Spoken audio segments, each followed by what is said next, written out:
যদি আমার সন্তানকে ভালো করতে চাই, একজন পুরুষ প্রশ্ন করছিল, তাহলে কি করতে হবে? তো জাকির নায়েক বলছে যে আপনারা বলেন তো কি করতে হবে। তো একজন বলছে যে আমার সন্তানকে ভালো স্কুলে ভর্তি করতে হবে, একজন বলছে ধর্মীয় শিক্ষায় শিক্ষায়িত করতে হবে, আরেকজন বলছে না আমার সন্তানকে মাদ্রাসায় দিতে হবে। এরকম বিভিন্ন জন বিভিন্ন কথা। তো ডাক্তার জাকির নায়েক বললেন যে না, আপনারা যারা সন্তান ভালো করতে চান আপনাদের কারোর প্রশ্নই উত্তরে আমার পছন্দ হয়নি। সন্তান ভালো করতে হলে ভালো দেখে একটা বিয়ে করতে হয়। সম্মানিত উপস্থিতি, তার মানে বোঝা যায় যে মা ভালো না হলে সন্তান ভালো হওয়ার সম্ভাবনা অনেক কম। এজন্য আজকের এই অভিভাবক সমাবেশে আমরা যেমন সন্তানকে কোরআন পড়ানোর জন্য এখানে পাঠিয়েছি, হাদিস পড়ানোর জন্য পাঠিয়েছি, এখন আপনি একটা হাদিস অন্তত মুখস্থ না করতে পারলেও হাদিস একটা পড়েন তো। আপনার সন্তান কোরআনের আয়াত পারে, পড়তে পারে, আপনি ইচ্ছা করে কোরআন শিখেছেন তো। যদি আপনি ইচ্ছা করে কোরআন না শেখেন, ইচ্ছা করে হাদিস না পড়েন, বিশ্বাস করেন সন্তান মেবি জান্নাতে যেতে পারে, সন্তান মেবি ভালো হতে পারে, আপনার লাভ হবে কিনা এইটা ব্যাপারে সন্দেহ আছে। সম্মানিত উপস্থিতি, আমরা যারা এখানে উপস্থিত আছি, আব্দুল কাদের জিলানী রাহমাতুল্লাহ আলাইহির মা ঠিক এইরকম ছোট্ট বয়সে একটা উস্তাদের কাছে নিয়ে গিয়েছেন তার সন্তানকে শিক্ষা দেওয়ার জন্য। তো সন্তানকে ভর্তি করার আগে আব্দুল কাদের জিলানী রাহমাতুল্লাহর যে স্যার, তিনি বলছেন বাবা তুমি একটু কিছু তেলাওয়াত করো, তুমি কিছু পারো তো? তো বলছে পারি।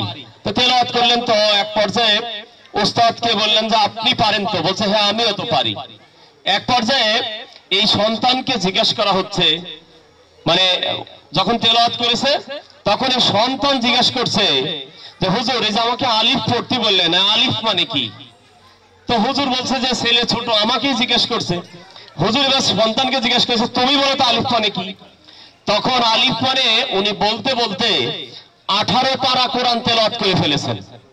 সম্মানিত উপস্থিতি, এক পর্যায়ে এটা শোনার পরে আর পারেন নাই, এবার ওর মা কান্নাকাটি শুরু করছেন। তখন হুজুর জিজ্ঞেস করছে যে হুজুর মা আপনি এরকম কান্নাকাটি শুরু করলেন কেন? তখন ওই মহিলা বলছে, আব্দুল কাদের জিলানী রাহমাতুল্লাহর মা বলছে আমার এই ছেলে যে 18 পারা মুখস্থ করলো, আমি আমার গর্ভে থাকতে এবং ও জন্ম হওয়ার পরে আমি 18 পারা পারতাম, এটা শুনে শুনে আমার সন্তান এটা সব মুখস্থ করে ফেলছে। আমার দুঃখ হচ্ছে এই জন্য, আমি যদি 30 পারা মুখস্থ করতাম আমার সন্তান 30 পারায় মুখস্থ করে ফেলতো। সম্মানিত ভাই এবং বোনেরা, আমরা যারা এখানে উপস্থিত আছি, আমরা যদি নিজেরা এই কোরআনের পক্ষে, কোরআনের পথে, কোরআন শিখার ব্যাপারে, আপনি মনে করেন আপনার আব্বা শিখায়নি, আপনার মা শিখায়নি, আপনি তো এখন বুঝতে পারছেন কোরআন শিখা দরকার, কোরআন জানা দরকার। এখন এই জানা শিখার বোঝার পরে তো আপনি আপনার সন্তানকে মাদ্রাসায় দিয়েছেন, এখন এটা বুঝেছেন বলেই তো দিয়েছেন। এখন আপনি সারাদিন টেলিভিশন দেখেন দিন 6 ঘন্টা, গল্প করেন দিন 3 ঘন্টা, আপনি হেঁটে বেড়ান দিন 2 ঘন্টা, কিন্তু আজকের এই মাদ্রাসায় সন্তান দেওয়ার পরে একটি কোরআনের আয়াত আপনি মুখস্থ করেননি, একটি কোরআনের সূরাও আপনি মুখস্থ করেননি, একটি সূরাও পড়েননি, কোরআনে আল্লাহ তাআলা কি বলতেছিল জানেননি। বিশ্বাস করুন আপনার এই সন্তান হওয়ার পরেও, হাফেজ হওয়ার পরেও আপনার কতটুকু লাভ হবে আমরা জানি না। এজন্য আমি আপনাদেরকে অনুরোধ করব, কোরআন পড়ার সাথে সাথে, কোরআন জানার সাথে সাথে আপনি যখন কোরআন জেনেছেন, যখন কোরআন বুঝেছেন, আপনি তখন থেকেই কোরআনের আমল করা শুরু করবেন। যদি আমল করা শুরু করতে পারেন, আজকের এই অনুষ্ঠান থেকে যদি এই শিক্ষা নিতে পারেন, একটি আয়াতও পড়তে পারেন। আবু বকর রাদিয়াল্লাহু আনহুর একটি ঘটনা দেখলাম, উনি সূরাতুল ইখলাস, যেটাকে আমরা ইন্না তাইনাকাল কাউসার ফাসালিল বলি, এই সূরাটা উনি 3 দিন ধরে পড়েছিলেন এবং ওনার জীবনীতে আরো পাওয়া যায় সূরাতুল বাকারা উনি 11 বছর ধরে পড়েছিলেন। তার মানে 11 বছর লেগেছিল একটি সূরা শেষ করতে। আপনি যদি আপনার 50 বছরের জীবনে, 10 বছরের জীবনে যদি নিয়াত করেন আমার ছেলে যতদিন মাদ্রাসায় পড়বে আমি ততদিন ধরে সূরা ইমরানটা একটু কোরআন দেখে দেখে, হাদিস দেখে দেখে, তাফসীর দেখে দেখে আমি সূরা ইমরানটা তেলাওয়াত করব, ইমরানটা শুনবো, তাহলে আমি বিশ্বাস করি আপনার এই সন্তানের মাদ্রাসার তার নিয়াত ছিল। আল্লাহ রাসূল বলছেন ওই মানুষটা মারা যাওয়ার সাথে সাথে কবরে আল্লাহ রাব্বুল আলামিন জান্নাত থেকে একজন ফেরেশতা পাঠাবেন। পাঠানোর পরে ওই যে পড়তে পড়তে মারা গেল, শিখতে পারলো না, তার কবরে পাঠিয়ে তাকে কোরআন শরীফ শিখিয়ে তাকে জান্নাতে নিয়ে যাবেন। সুবহানাল্লাহ বললেন না? আমাদের এখানে মা বোনরা উপস্থিত আছি, আমরা কি এরকম একটা নিয়াত করতে পারি? যারা কোরআন জানি, কোরআনের হক হচ্ছে 5টি।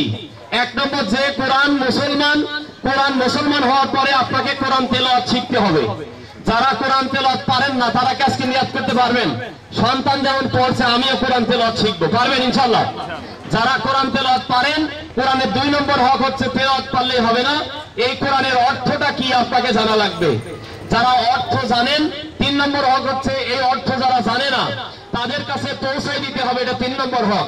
4 নম্বর হক, নিজের বাস্তব জীবনে অর্থ জানার পরে আপনাকে এটা বাস্তব জীবনে আমল করতে হবে। আর 5 নম্বর হক হচ্ছে যে সমাজে কোরআনের বিধান নেই, যে সমাজে কোরআন চালু নেই, যে সমাজে কোরআনের আইন চলে না, সেই সমাজে কোরআনের আইন বাস্তবায়ন করতে হবে।